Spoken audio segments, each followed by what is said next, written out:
I want to focus in on October 14th, 2006, in Pashmul. I think I'm saying that right.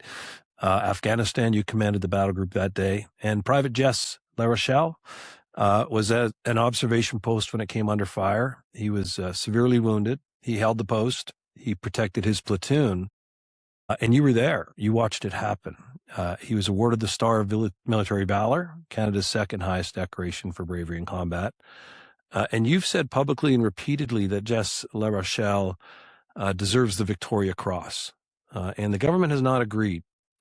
Can you walk me through what you saw that day and why you believe what you believe? Yeah, so I mean, I'll just go back for a second, and then something you said, Chris, is that I certainly believe, and I'm, very active in this process to have his awarding of the Star Military Valor reviewed in terms of whether it merits a Victoria Cross. There's, that process has happened. The petition has been released, and that's being brought forward to Parliament on the 15th of April. And I'm hoping this time around that it at least the process to do the review at least happens in his case. Yeah, and so my perspective on that is, I mean, it's a very personal one because on that day, on that minute when it happened, I happened to be on that combat position, strong point center.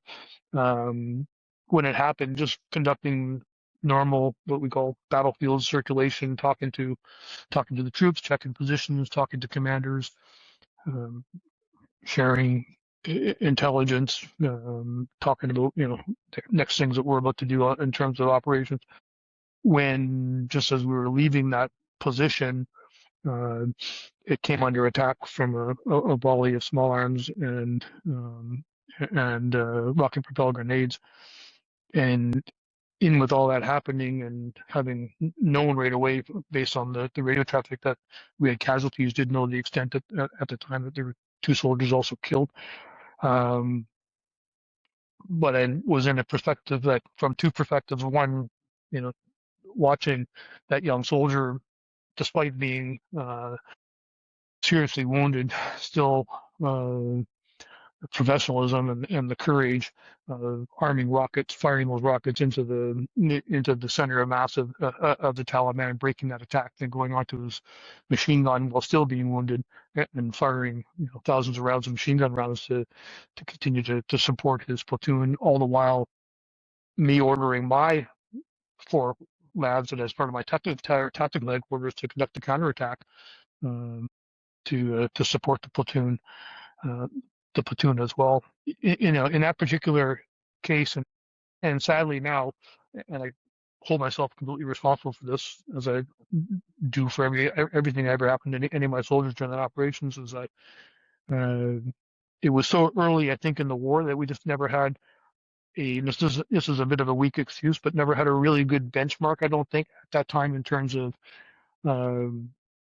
the range and spectrum of valor awards. We were only the second battle group to had fought there.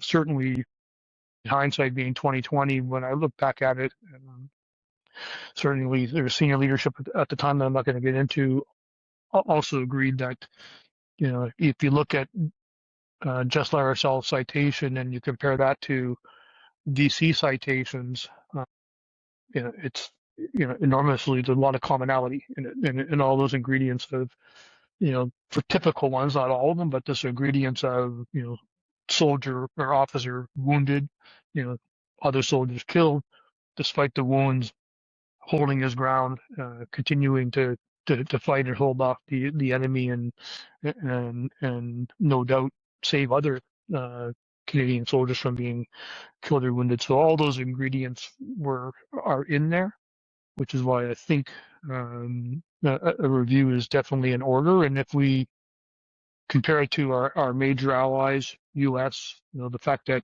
our Commonwealth allies all issued Victoria Crosses in Afghanistan and in Iraq, U.S.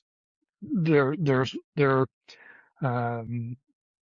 sort of equal medal to that, the Congressional Medal of Honor, many issued during Afghanistan, and so Canada stands out as an anomaly both in the Commonwealth, but both also within our NATO allies, as being the only country to have not done that, and we didn't do it in Korea either, even though Korea was still a British Victoria Cross.